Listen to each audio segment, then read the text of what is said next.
Bismillahirrahmanirrahim.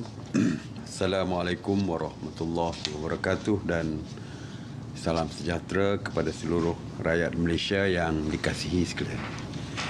Semalam kita dikejutkan dengan kematian seorang anggota pasukan gerakan AM PGA, iaitu Korporal Baharudin Ramli, 54 tahun, yang maut ditembak penjenayah ketika sedang bertugas di pos sempadan Malaysia Thailand di Padang Besar. Saya ingin mengucapkan takziah kepada keluarga mendiang, dan ini juga merupakan satu kehilangan besar kepada pasukan keselamatan dan juga negara. Ramai yang keliru semalam apabila kita panggil mendiang, ya. Sebenarnya Korporal Baharudin, mendiang Korporal Baharudin adalah daripada masyarakat orang asli dan bukan Islam. Jadi ramai yang confuse. Sebab sepatutnya kalau Islam mesti Allah yarham dan sebagainya, ya. Mengenai Task Force Operasi Pemantauan, semalam sebanyak 2,889 pasukan Task Force Operasi Pemantauan yang diketuai oleh PDRM, yang terdiri daripada 13,319 anggota, telah melakukan 59,394 pemeriksaan bagi memantau dan menguatkuasakan pemantauan SOP, PKP dan PKPB di seluruh negara.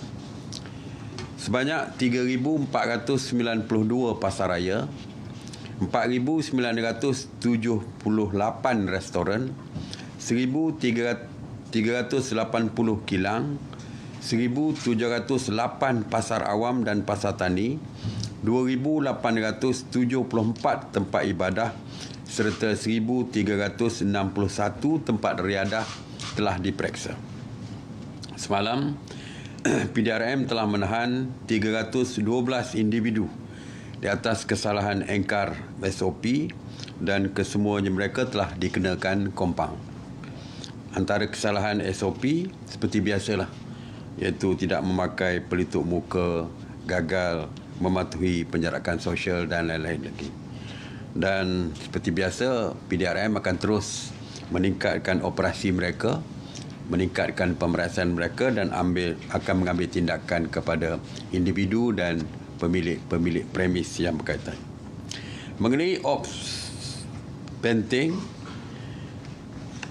penguatkuasa beruniform terus mengawal ketat sempadan negara secara bersepadu daripada dibolusi oleh parti, terutamanya melalui lorong-lorong tikus.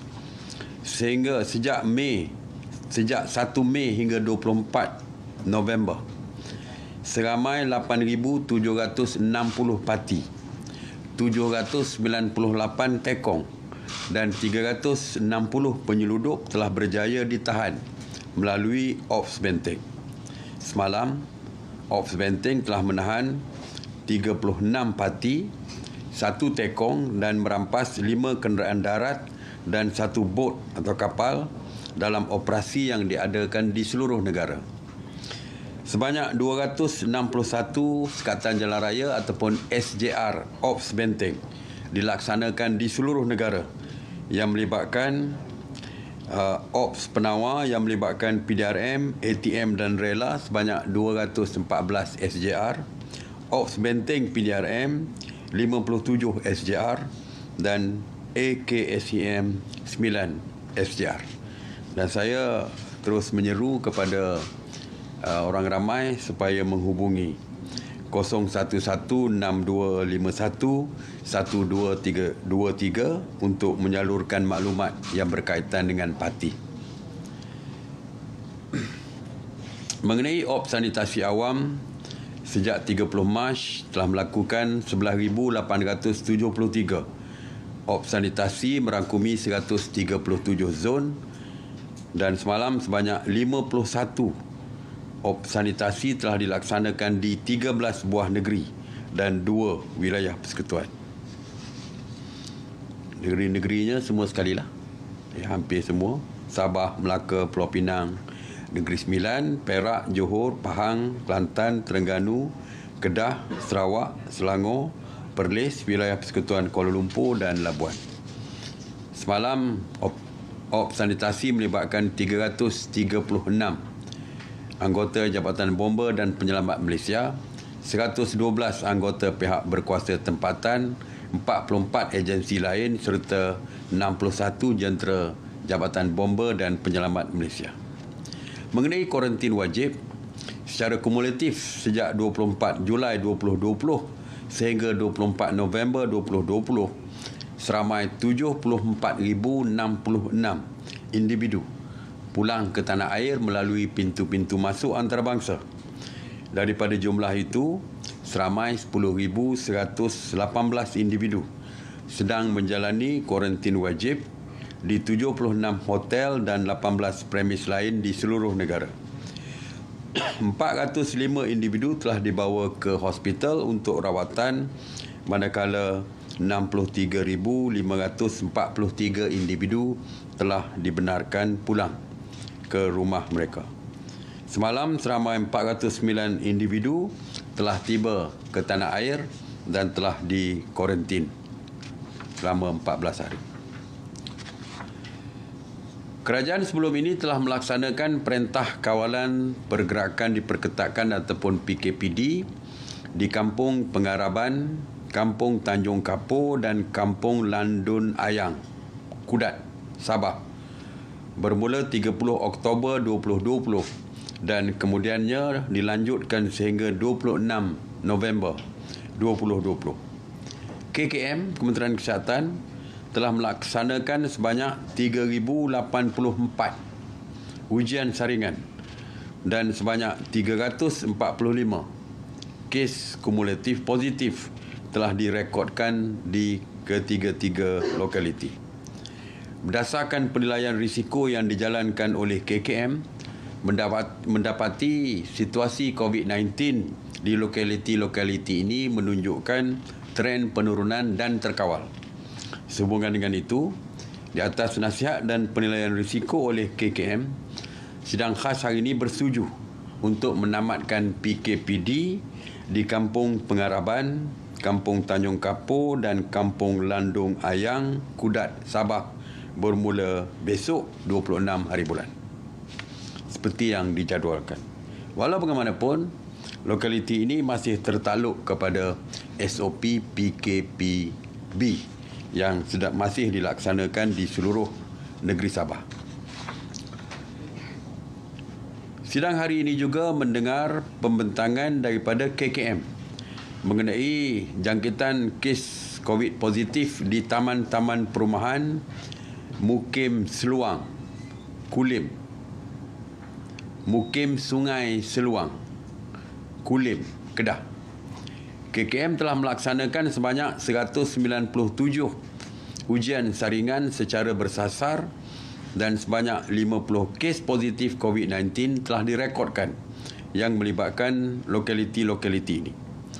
Berdasarkan penilaian risiko dan atas nasihat KKM, sidang hari ini bersetuju untuk melaksanakan PKPD. PKP diperketatkan di Taman-Taman Perumahan Mukim Sungai Seluang, Kulim, Kedah selama 14 hari bermula 27 November sehingga 10 Disember 2020. Pelaksanaan PKPD ini akan melibatkan sebanyak 1,412 rumah dengan anggaran 6,000 penduduk di taman-taman perumahan seperti berikut: Taman Bayam, Taman Bayam Indah, Taman Kangkung 1 dan 2, Taman Halia, Taman Cekur Manis, Taman Kobis, Taman Sawi, Taman Seri Limau. Semua sayur-sayur semua. Taman sayur ni. Kawasan sehat ni, taman sayur. Dengan pelaksanaan perintah ini, semua penduduk dikehendaki mematuhi SOP yang ditetapkan. Seperti juga di PKPD lain, iaitu tidak boleh keluar daripada kawasan selain kecemasan, aktiviti ekonomi, sosial, semua tidak dibenarkan, aktiviti sukan tidak dibenarkan. Jadi samalah dengan SOP lain dan boleh dirujuk kepada website MKN untuk detail mengenai SOP-SOP ini. KKM akan melakukan saringan secara bersasar kepada penduduk yang terlibat. Bekalan makanan akan diagihkan dan dikoordinasikan oleh Pusat Kawalan Operasi Bencana Negeri dan pihak berkuasa seperti PDRM, ATM, APM, Rela, pihak berkuasa tempatan diberi kuasa untuk mengawasi keadaan di sini, terutamanya di dalam mematuhi SOP yang telah pun ditetapkan. Sidang khas hari ini juga mendengar pembentangan KKM berkenaan peningkatan kes positif COVID-19 di Taman Telipuk Ria, Tuaran, Sabah. Sehingga 22 November 2020, KKM telah melaksanakan sebanyak 2,609 saringan dan telah merekodkan sebanyak 253 kes COVID-19. Sehingga kini terdapat 581 sampel saringan yang masih menunggu keputusan. Atas nasihat dan penilaian risiko oleh KKM, sidang khas hari ini bersetuju untuk melaksanakan PKPD di Taman Telipuk Ria, Tuaran, Sabah mulai 27 November sehingga 10 Disember 2020. Pelaksanaan PKPD ini akan melibatkan kawasan seluas 229,459 meter persegi, 3,400 unit rumah dan 18,000 orang penduduk. Seperti biasa, SOP PKPD sama di tempat-tempat lain, cuma perbezaan sedikit di Sabah walaupun tidak dibenarkan keluar, tetapi kedai-kedai runcit dibenarkan buka di kawasan PKPD termasuk pasar selama 2 kali dalam seminggu. Dan jika keperluan barangan tidak terdapat di dalam kedai runcit di kawasan PKPD, mereka dibenarkan untuk keluar, seorang dari satu keluarga keluar untuk membeli barangan atau mengeluarkan wang di bank, di ATM machine dan mereka pulang. Jadi itu saja perbezaan PKPD di Sabah dan di Semenanjung. Yang lain-lain samalah. Aktiviti sosial, ekonomi dan sebagainya tidak dibenarkan. Saya ingin menjelaskan sedikit tentang situasi semasa di kilang Top Glove. Kerana banyak kes positif daripada kilang tersebut. Kajian sebelum ini telah mengumumkan pelaksanaan PKPD di asrama lelaki dan wanita pekerja bermula 17 November lalu. Kerajaan juga telah mengarahkan 28 kilang. Syarikat itu ditutup secara berperingkat bagi membolehkan para pekerja menjalani ujian saringan dan proses kuarantin. Pada sidang khas hari ini, KKM bersama MKN Selangor membentangkan situasi semasa serta langkah-langkah yang telah dan sedang diambil bagi membendung penularan COVID-19 di kawasan ini. Ini kerana saya sendiri menerima berbagai-bagai mesej daripada penduduk di kawasan sekitar yang risau, yang amat risau tentang keadaan. Jadi sebab itu saya perlu memperjelaskan tindakan. Satu pasukan khas ataupun task force telah diwujudkan bagi menyelaras gerak kerja yang melibatkan proses saringan, kuarantin dan penutupan kilang Top Glove ini. Pasukan task force ini dianggotai oleh Majlis Keselamatan Negara Peringkat Negeri Selangor, Jabatan Kesihatan Negeri Selangor, Pejabat Daerah Kelang, Majlis Perbandaran Kelang dan IPD Kelang. Ini task force yang memantau keseluruhan kes di sini. Secara keseluruhannya kilang ini mempunyai 11,215 pekerja. Sehingga 24 November, sebanyak 5,795 ujian saringan telah dilakukan dan 2,684 kes positif di kawasan PKPD ini telah direkodkan. Sehingga semalam, daripada 28 kilang tersebut, 20 kilang, 20 buah kilang telah pun ditutup, manakala hari ini 7 buah kilang lagi ditutup dan tinggal 1 lagi yang akan menyusul dalam waktu yang terdekat. Bagi mengelakkan penularan di kawasan komuniti, pihak kilang juga telah diarahkan untuk menjalankan saringan terhadap 2,263 pekerja yang tinggal di luar kawasan PKPD dan akan dikuarantin. Sebab kalau kita, seperti yang saya terangkan baru ni, mereka ada asrama pekerja lelaki, asrama pekerja perempuan dan rumah-rumah yang disewa, yang di kawasan tersebut, yang telah pun di PKPD. Tetapi ramai juga pekerja mereka bekerja di situ tapi tinggal di tempat lain, bukan di asrama. Jadi pekerja tersebut kita telah mengarahkan syarikat untuk membuat saringan juga kepada pekerja tersebut dan dikuarantinkan. Jadi kepada penduduk di kawasan sekitar tidak perlu bimbang kerana semua penduduk yang berkaitan, yang pekerja berkaitan dengan Top Glove disaring dan ditempatkan di pusat kuarantin. Jadi kadang-kadang dia orang kata ada nampak juga pekerja warga asing yang berkeliaran membeli belah di kawasan tersebut. Mungkin itu bukan daripada Top Glove, tapi mungkin kilang-kilang lain, kerana saya dipahamkan banyak kawasan-kawasan kilang-kilang di kawasan tersebut. Kesemua pekerja yang telah disaring dan didapati positif COVID-19 dihantar ke hospital untuk rawatan, manakala yang negatif telah dikuarantin di hotel-hotel yang ditetapkan. Dah ditetapkan, seperti di Hotel Gold Coast Kelang Central dan dipahamkan di Stadium Pandamaran. Jumlah kes di kilang Top Glove ini merupakan penyumbang jumlah terbesar kepada jumlah COVID positif di seluruh negara buat masa ini. Sebagai contoh, semalam 844 kalau tak silap saya diumumkan oleh Ketua Pengarah Kesihatan. Ramai orang panik. Tak pernah berlaku 2,000 lebih. Tiba-tiba berlaku 2,000 lebih. Berlaku 2,000 lebih. Tinggi. Terkejut kita. Tetapi kalau kita lihat secara lebih mendalam, di Selangor saja, daripada 2,000 lebih tadi, 1,623 di Selangor. Dan daripada 1,263, 1,511 adalah merupakan kes positif melibatkan pekerja warga asing di kilang Top Glove tersebut. Jadi 2,000 berapa tu saya semalam dah diumumkan, saya rasa 2,000 lebih semalam. Paling tinggi 2,800 lebih tak silap saya.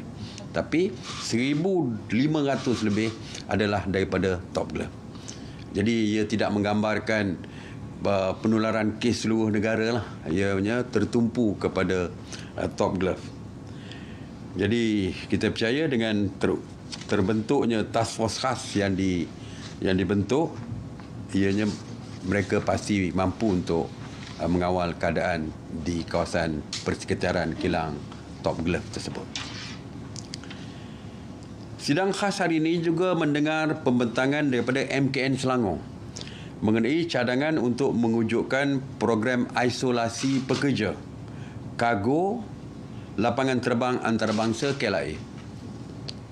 Cadangan ini berikutan dengan peningkatan kes positif COVID-19 daripada kluster kaya yang melibatkan pekerja mas kargo di KLIA. Berdasarkan penilaian risiko yang telah dilaksanakan oleh KKM, sidang khas hari ini bersetuju untuk menjalankan program isolasi yang melibatkan seramai 360 pekerja mas kargo di KLIA yang sihat, tidak bergejala dan disahkan negatif. Kita isolatekan mereka dan program ini akan berkuasa selama 14 hari mulai besok 26 November dan berakhir 9 Disember 2020. Pekerja-pekerja ini akan ditempatkan di Tune Hotel KLIA Aeropolis dengan pemantauan dan SOP ketat yang dikawal oleh pihak KKM, MKN dan PDRM. Sebelum ini saya telah pun memaklumkan bahawa setiap pekerja warga asing di negara kita akan disaring. Semua sekali. Ada 1 juta lebih akan disaring, dan fokus kita adalah di negeri-negeri yang mempunyai industri yang banyak seperti di Selangor, wilayah Persekutuan Kuala Lumpur dan Labuan, Pulau Pinang, Johor Negeri Sembilan. Itu antara yang kita fokus dulu fasa pertama ini. Hari ini Kementerian Sumber Manusia membentangkan pelan tindakan dan mekanisme bagi pelaksanaan ujian saringan tersebut. Antaranya ialah kesemua pekerja asing akan disaring melalui kaedah RTK antigen. Perkeso akan menanggung kos sebanyak RM60 bagi setiap ujian saringan. KSM dan Perkeso akan menyelaras ujian saringan kepada pekerja asing daripada pelbagai aspek, termasuk jumlah pekerja, fasiliti klinik dan makmal dan juga kos ujian saringan.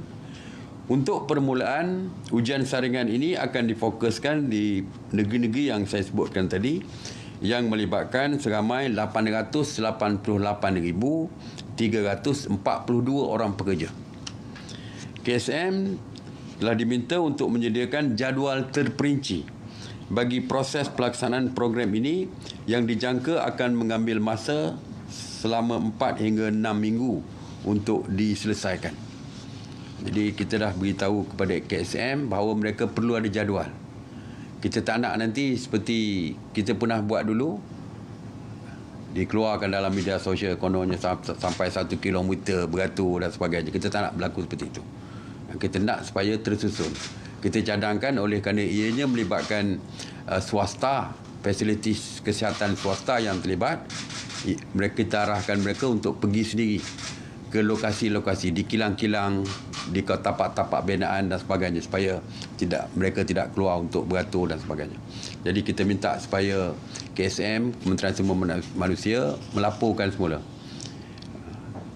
cukup atau tidak kit RTK antigen tersebut. 888,000 bukan satu jumlah yang sedikit. Adakah ianya mencukupi? Kita juga minta mereka berbincang dengan Kementerian Kesihatan. 888,000.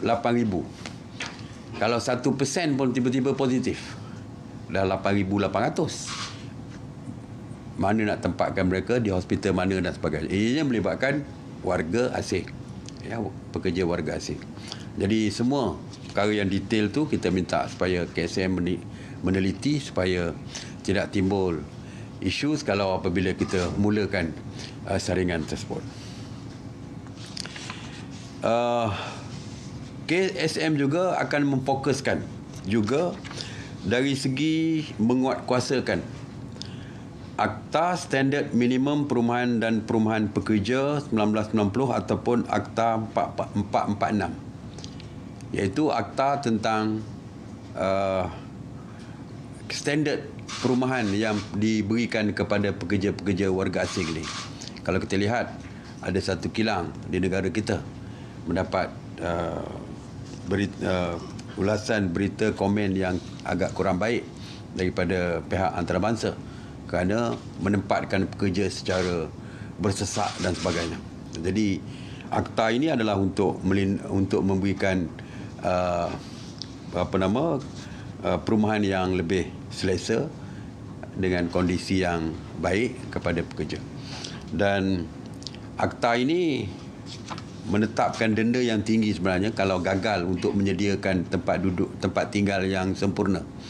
Misalnya di bawah Akta 446 ini, mereka yang melakukan kesalahan kerana tidak menyediakan perumahan yang sesuai untuk pekerja boleh didenda sebanyak RM50,000 setiap pekerja. Kalau dia ada 10 pekerja, RM500,000 lah denda dia. Dan pihak Kementerian Sumber Manusia memaklumkan kepada mesyuarat tadi bahawa penguatkuasaan akan bermula besok. Besok akan bermula penguatkuasaan, memastikan akta standard perumahan tadi dipatuhi oleh setiap majikan industri dan sebagainya.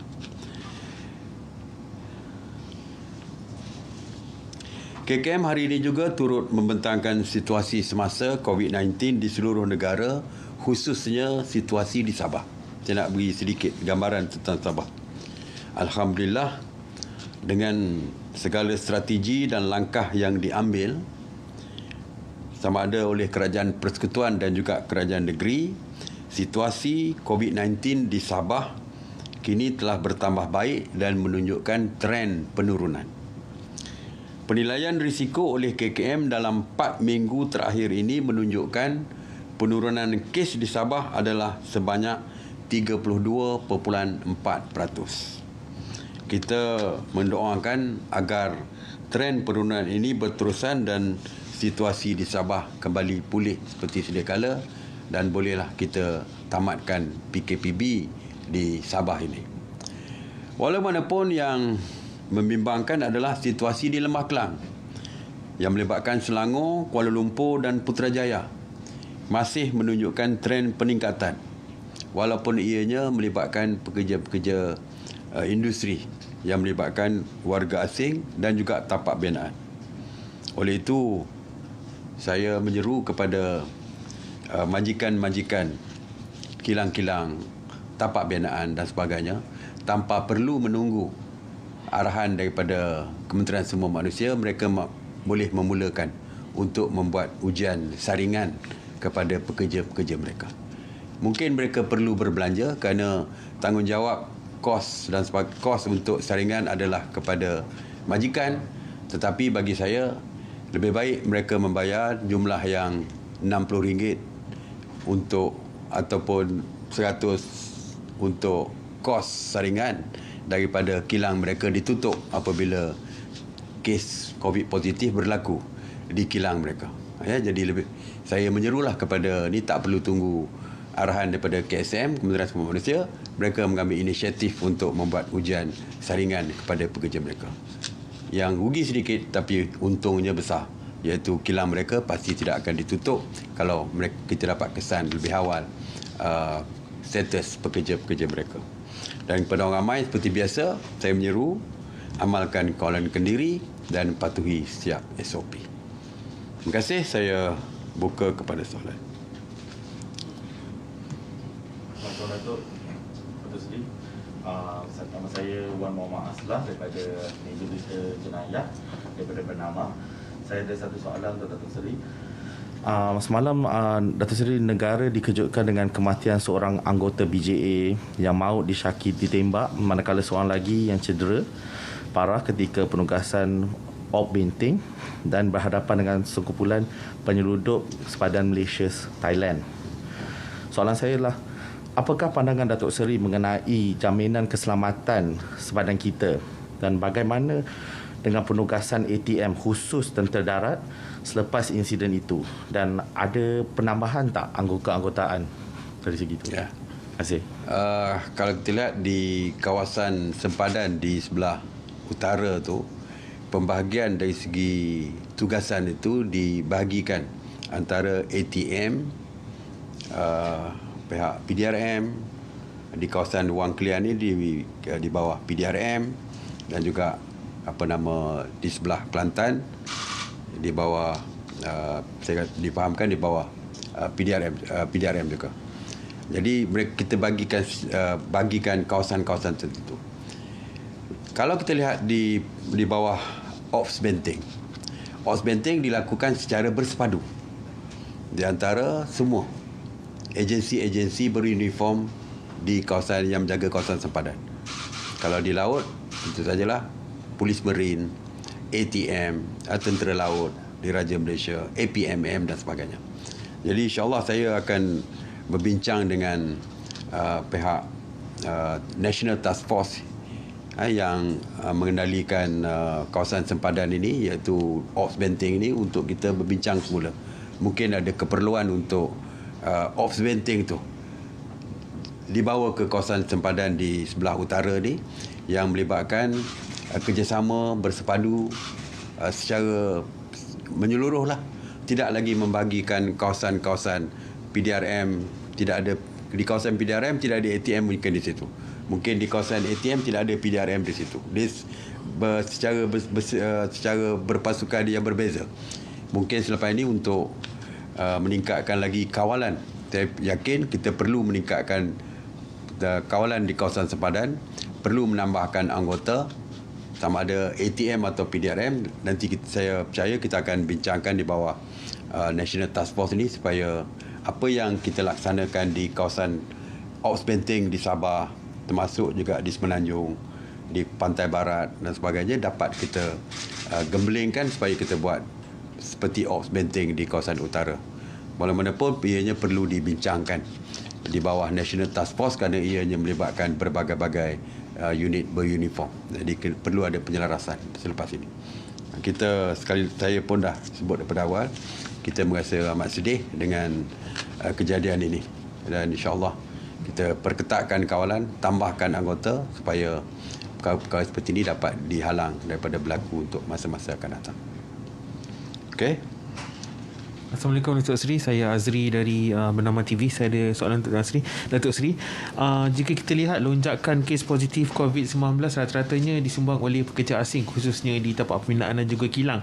Jadi mungkinkah ada kerajaan untuk memperkenalkan SOP baru ataupun NKN akan membuka kuasakan SOP baru seperti yang dilaksanakan di Singapura, iaitu mewajibkan menjalani swab test 2 minggu sekali bagi pekerja asing untuk mengawal penularan jangkitan COVID. Terima kasih Datuk Seri. Okey, setakat ini saya dah sebutkan tadi, kita akan mulakan dengan swab test ke semua pekerja asing ini. Jadi kalau swab test pekerja asing, kalau kita dapat result dia yang negatif, akan di kuarantin, yang positif akan dihantar ke hospital, dan untuk seterusnya kita akan tentukan kemudian. Setakat ini kita first round dulu untuk test keseluruhan. Kalau ada keperluan untuk setiap 2 minggu seperti Singapura, kita akan bincangkan kemudian. Tapi untuk first round ni, kita ada 1.7 juta ni yang akan kita saring ni. Ya? Jadi kita selesaikan dengan round pertama dulu lah. Ya. Okey. Salam Datuk Seri, saya ada soalan mengenai status PKPB di Kuala Lumpur dan Selangor. Kalau berdasarkan perkembangan situasi semasa COVID-19 di Kuala Lumpur dan Selangor, adakah kemungkinan PKPB ini dilanjutkan di dua kawasan? PKPB? Dilanjutkan. Oh, kita sampai tempoh dia 6 Disember. Hari ni baru 25. Dia biasanya minggu terakhir tu Kementerian Kesihatan akan membuat penilaian risiko. Kalau nampak penurunan dan dari segi penilaian risiko mungkin tidak ada lagi keberangkalian jangkitan baru, mungkin mereka akan menasihatkan kita. Seperti dululah di 3-4 negeri yang kita dah umumkan tamat tersebut. Setelah 2 minggu penilaian risiko dapat. So first penilaian risiko dulu, kalau di segi test tu gagal lah. Jadi sebab itu kita sambung lagi. Dan selepas ini kita akan buat penilaian risiko pula minggu terakhir sebelum tamat tempoh tersebut. Dan KKM akan berikan cadangan kepada kita. InsyaAllah kita akan putuskan nanti. Alright? Ya, Datuk Seri. Soalan saya, bagi negeri-negeri yang sudah ditamatkan PKPB, adakah rentas negeri dibolehkan terutama menjelang cuti Christmas nanti? Dan adakah rentas negeri membabitkan kawasan zon hijau akan turut diperketatkan? Okey, bila bebas PKPB bermakna back to normal lah. Dia kembali kepada PKPP. Cuma back to normal tidak seperti kehidupan seharian biasa dulu lah. Kerana PKPP masih ada. Akta 342 masih dilaksanakan. Pematuhan SOP masih dikenakan. Tetapi pergerakan negeri, pergerakan rentas daerah adalah dibenarkan seperti biasa. Tidak ada sekatan di dalam negeri-negeri green ni, tidak ada. PKPP, Pahang sebagai contoh, bebas. Nak pergi ke mana pun tidak ada kawalan. Dan kalau nak pergi rentas negeri sekalipun, kalau antara hijau dengan hijau pun dibenarkan. Cuma antara merah dengan hijau, antara negeri PKPB dengan PKPP, itu yang perlu mendapat kebenaran daripada pihak polis. Ya. Jadi kalau dah PKPP, boleh rentas daerah. Ya, tak kira lah nak pergi ke mana pun boleh di within the state. Malah pelancongan pun kita dah benarkan di dalam hijau dengan hijau. Ya, okey. Datuk Seri, setiap kali Datuk Seri umumkan sesuatu SOP, ada keputusan yang menyokong dan ada keputusan yang marah dan tidak bersetuju. So pandangan Datuk Seri sendiri bagaimana? Saya biasalah, ya, ini kehidupan. Tak semua orang setuju apa yang kita umumkan. Ada yang sokong. Bila saya umumkan, sebagai contoh, 2 hari lepas saya umumkan restoran buka sehingga pukul 12. Kedai-kedai makan buka sampai 12 malam. Alasan saya masa itu banyak rungutan, permohonan. Sebab bagi Muslim, seorang orang Islam, biasanya keluar tu selepas Isyak. Jadi bila keluar lepas Isyak, kalau sampai kedai pukul 9, pukul 10 dah tutup. Makanan sampai pun setengah jam lewat, katakan 9, 9.30 pun sampai, dia setengah jam kelang kabut dah nak tutup kedai. Jadi dia orang kata beri ruang untuk ni kan. Jadi dari segi perniagaan makanan pun ada yang buat shift sampai pukul 12. Pukul 12, pukul 11 shift kerja. Jadi dia nak cari makan pun tak ada, dah tutup semua. Semua kedai dah tutup. Jadi kita buka. Jadi orang yang menghadapi masalah kalau kedai buka sampai pukul 10, happy, berterima kasih kepada saya kerana dah buka. Happy lah dia. Restoran owner happy. Yang cari makan pukul 11 ke atas tu very happy. Tapi yang ada juga yang kata macam mana ni, kes tengah tinggi ni macam boleh extend daripada pukul 10 sampai pukul 12. Kes semakin meningkat. Walaupun kita boleh explain kes meningkat tu kerana lokaliti tertentu, tapi yang tak setuju tu akan mencari alasan marah kenapa pula saya buka sedangkan patutnya tutup semua sekali. Jadi saya tak boleh menggembirakan hati setiap individu, tetapi as long as setiap pengumuman tu ada pihak yang happy, jadi saya rasa happy lah. Dan kepada yang tak setuju tu saya mohon maaf lah, kerana saya tidak boleh nak memuaskan hati setiap individu di dalam negara kita dengan setiap pengumuman yang dibuat. Okey. Alright, saya ada soalan daripada netizen mengenai anggota Malbat yang balik bercuti, kos kuarantin macam mana? Kos kuarantin akan ditanggung oleh MINDEF, oleh Kementerian Pertahanan. Kalau mereka tinggal di hotel, mereka masuk dulu, bayar dulu dan mereka boleh claim daripada Kementerian Pertahanan. Ada juga yang bertanya tentang sekiranya berlaku banjir dan pemindahan SOP. Saya rasa saya dah umumkan SOP banjir, iaitu memang ada SOP yang ketat sewaktu banjir untuk mengelakkan penularan berlaku sewaktu perpindahan sewaktu banjir. Okey, terima kasih saya sekali lagi kepada semua. Jaga SOP masing-masing, ya, amalkan kawalan kendiri. Terima kasih. Assalamualaikum warahmatullahi wabarakatuh.